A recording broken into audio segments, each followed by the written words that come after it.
रोटी। माँ, बार बार खांसी मत किया करो। अच्छा लगता है क्या कोई घर में आए और तुम हर समय खांसती रहो?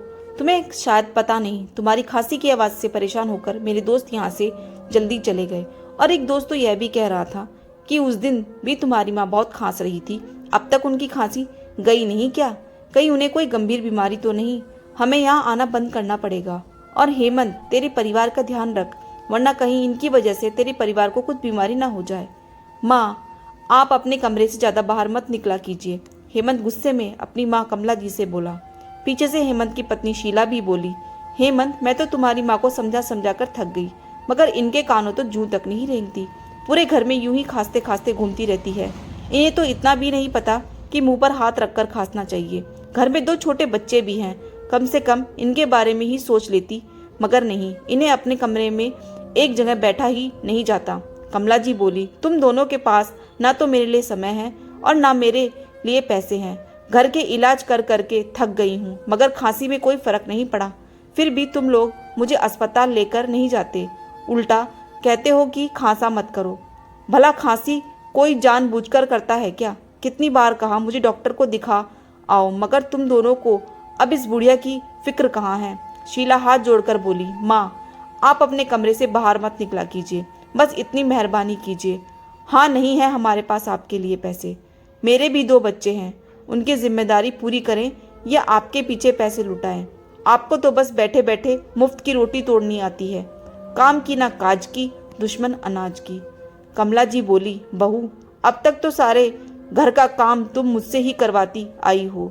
तुमने तो सिर्फ बच्चे बड़े करने में अपनी उम्र बिताई है, मगर मैंने इस मकान को घर बनाने में अपनी उम्र बिताई है। घर का एक एक कोना सजाया है मैंने।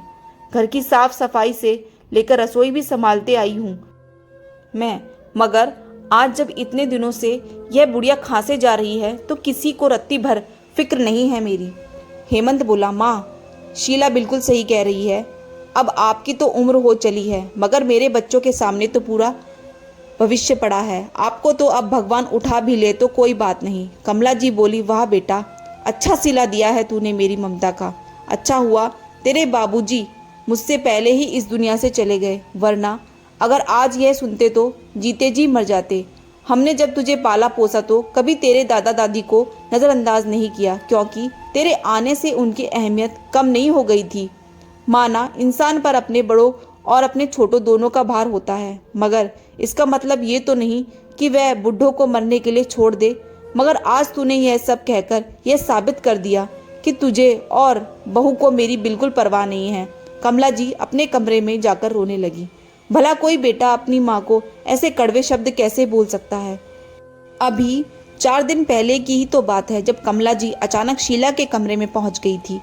तब अचानक कमला जी को देख शीला के हाथों से हड़बड़ाहट में सोने की चेन का डिब्बा गिर गया, जिस पर लिखा था, हैप्पी बर्थडे शीला, यह गिफ्ट तुम्हारे प्यारे पति की तरफ से। शीला ने फटाफट गिफ्ट उठाया और अलमारी में रख दिया और हड़बड़ाहट में बोली, माँ जी, आप क्यों मेरे कमरे में आ गई? क्या काम था? मुझे बाहर ही बुला लिया होता। कमला जी बिना कुछ बोले अपने कमरे में आ गई और सोचने लगी, बेटे के पास अपनी पत्नी को सोने का उपहार देने के लिए पैसे हैं, मगर अपनी माँ का इलाज करवाने के लिए नहीं। क्या शादी के बाद बेटा इतना बदल जाता है? क्या बहू का अपनी सास के प्रति कोई फर्ज नहीं?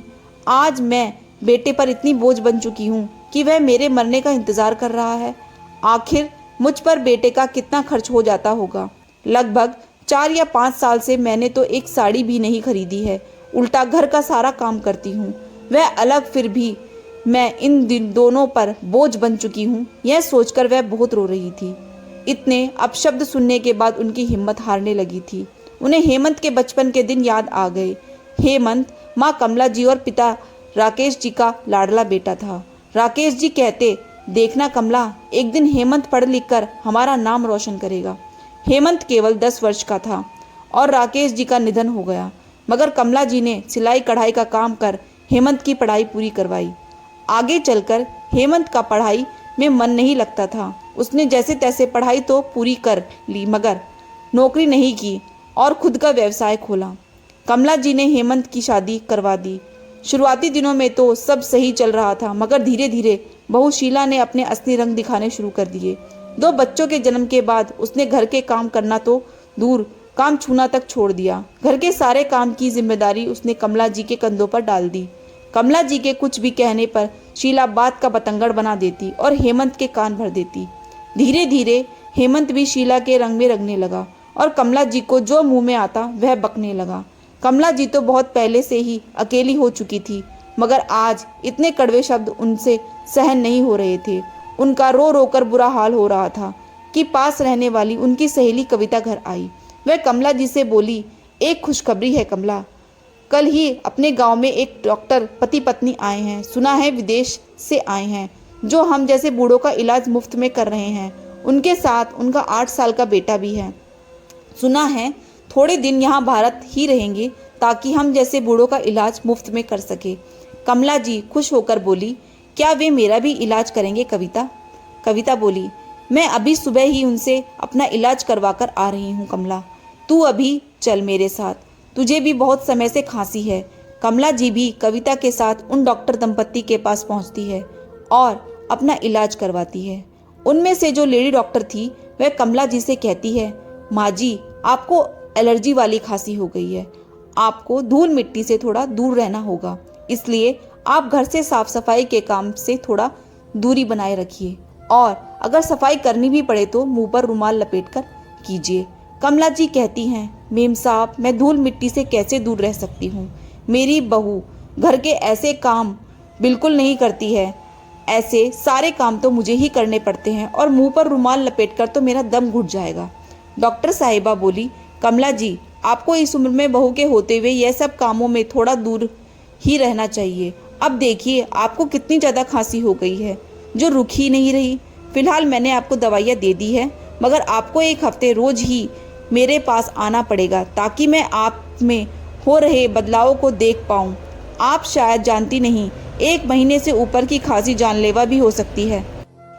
कमला जी बोली, डॉक्टर साहिबा वैसे भी जान की किसको पड़ी है, मेरी जान अगर चली भी गई तो मेरी परवाह करने वाला इस दुनिया में है ही कौन। खांस कर बुरा हाल हो गया था इसलिए आ गई इलाज करवाने, वरना अपने आप से लगाव तो कब का खत्म हो चुका है। लेडी डॉक्टर को कमला जी की बातों से आभास हो चला कि वह बहुत दुखी है। कमला जी अब रोज उनके पास जाने लगी। बातों बातों में पता चला कि उन डॉक्टर साहिबा का नाम रोमा है और वे दोनों पति पत्नी यहाँ गांव में थोड़े दिनों समाज सेवा करके वापस अमेरिका लौट जाएंगे। कमला जी की रोमा से अच्छी दोस्ती हो गई थी, उनकी खांसी में भी आराम पड़ गया था। रोमा प्यार से कमला जी को बा नाम से संबोधित करती। कमला जी डॉक्टर रोमा के बेटे वैभव को भी खूब प्यार करती और कभी कभी उसके लिए घर से कुछ कुछ पकवान बनाकर भी लाती जो वैभव को बहुत पसंद आते। कमला जी ने भी डॉक्टर रोमा को सब कुछ बता दिया था कि उनके बेटे बहू उनसे कैसा व्यवहार करते हैं। कमला जी बोली, रोमा जी यदि आप ना होती तो मैं शायद एक कमरे में हमेशा के लिए बंद हो जाती, क्योंकि मेरे पास बिल्कुल पैसे नहीं हैं और मेरे बेटा बहू तो मुझ पर चवन्नी भी खर्चा करना नहीं चाहते। रोमा बोली, माँ जी ऐसे बेटे बहू को तो आपको सबक जरूर सिखाना चाहिए। कमला जी बोली, बेटा अब इस उम्र में मैं क्या सबक सिखा पाऊंगी। रोमा बोली, माँ जी आज की दुनिया में सभी को आत्मनिर्भर होना बहुत ज़रूरी है ताकि वह किसी पर निर्भर ना रहे, और ऐसे बेटा बहू को भी यह दिखा देना चाहिए कि वे अपने माँ बाप को कभी कमज़ोर समझने की गलती ना करें। कमला जी को रोमा की यह बात बिल्कुल सही लगी। रोमा कमला जी के जाने के बाद सोचने लगी, काश मैं बा की कुछ मदद कर पाती। वैभव कमला जी के साथ बहुत घुल मिल गया था। यह देखकर रोमा ने कमला जी से हमेशा के लिए अपने साथ अमेरिका चलने के लिए कहा। रोमा बोली, माँ जी हम दोनों दंपत्ति का तो अस्पताल में ही पूरा दिन बीतता जाता है, मगर आप यहाँ आकर मेरे बेटे रसोई का काम संभाल ले तो आपकी इनकम भी शुरू हो जाएगी और आपको यहाँ आपके ऐसे बेटे बहू के आगे कभी हाथ भी नहीं फैलाने पड़ेंगे। कमला जी पहले तो सोच में डूब गई, क्योंकि उन्होंने इस घर को अपने 60 साल दे दिए थे, मगर फिर भी बेटा बहू उनके नहीं हो पाए थे। वैसे भी ऐसे बेटा बहू के साथ रहकर अपना सम्मान खोने से बेहतर यही था कि डॉक्टर साहिबा के साथ जाकर आत्मसम्मान की रोटी खाना। कमला जी ने तुरंत हामी भर दी। कमला जी भी अब सम्मान की रोटी खाना चाहती थी। रोमा ने तुरंत उनका पासपोर्ट बनवाने की तैयारी शुरू कर दी। रोमा ने कमला जी में एक आस जगाई थी जिससे कमला जी बहुत खुश थी। रोमा के पति विक्रम वापस अमेरिका जा चुके थे। रोमा कमला जी को साथ लेकर जाना चाहती थी, बस पासपोर्ट बनने का इंतजार कर रही थी। थोड़े समय में सारी प्रक्रिया खत्म हो गई और कमला जी हमेशा के लिए रोमा के साथ यहाँ अमेरिका चली आई। शीला बोली, अच्छा हुआ बला टली, वैसे भी बुढ़िया यहाँ मुफ्त की रोटियां तोड़ती थी। कमला जी अमेरिका जाकर वहाँ रच बस गई। पूरे दिन वैभव और रसोई संभालती और बदले में पैसे और सम्मान दोनों पाती। कमला जी के खुद के बेटे बहू ने कभी उसकी खबर तक नहीं ली, मगर यहाँ दोनों डॉक्टर पति पत्नी ने कमला जी को माँ की तरह सम्मान दिया। रोमा ने कमला जी को अपनी माँ जैसा प्यार दिया। यहाँ आकर कमला जी ने भी कभी अपने स्वार्थी बेटे और बहू को याद नहीं किया। लगभग 20 वर्ष हो गए कमला जी को अमेरिका में कि एक दिन अचानक उनके बेटे हेमंत का उन पर फोन आया और वह रोते हुए बोला, माँ तुम्हारी बहू शीला को ब्लड कैंसर हो गया है और मैं बहुत मुसीबत में हूँ। शायद हमने जो तुम्हारा हर पल तिरस्कार किया यह उसी की सजा है। माँ मुझे माफ़ कर दो। कमला जी इतने सालों बाद बेटे की आवाज़ सुनकर कुछ देर तो कुछ बोली ही नहीं, मगर माँ कब तक अपने बेटे से नाराज़ रह सकती है। वो बोली, मेरे बचाए पैसों में से कुछ पैसे मैं तुझे भिजवा दूंगी ताकि तू शीला का अच्छे से इलाज करवा पाए। हेमंत बोला, माँ बहुत मेहरबानी होगी आपकी। कमला जी फ़ोन रखकर सोचने लगी, इतने सालों बाद बेटे का फ़ोन आया, वह भी ज़रूरत के लिए। खैर उन्होंने रोमा से कहकर अपने अकाउंट से 4 लाख रुपए निकलवाए तो उन्होंने जमा कर रखे थे और भारत अपने बेटे को भिजवा दिए। शीला का इलाज उन्हीं पैसों से करवाया गया। जो हेमंत और शीला कभी अपनी माँ को सम्मान ना दे पाए, आज उन्हीं के कमाई से अपना काम करवा पाए। कमला जी यहाँ अमेरिका में बहुत खुश थी क्योंकि वह आत्मसम्मान की रोटी जो खाती थी, ना कि बेटे बहू के टुकड़ों पर पल रही थी। उन्होंने कभी नहीं सोचा था कि जिंदगी उन्हें नया मौका देगी।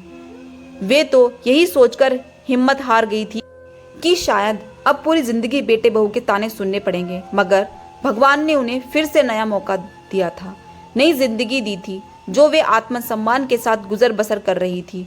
हमें अपने घर में बूढ़ों और बुजुर्गों का बहुत सम्मान करना चाहिए, ना कि उन्हें इतना मजबूर कर देना चाहिए कि उनका प्यार हमारे प्रति हमेशा के लिए खत्म हो जाए। और कभी भी किसी को इतना कमज़ोर नहीं समझ लेना चाहिए कि वह तुम्हारे बगैर कुछ नहीं कर सकता, क्योंकि जिस भगवान ने हम सभी को धरती पर भेजा है उन्होंने हमारे भरण पोषण का भी इंतज़ाम कर रखा है। Thanks for watching. Please subscribe.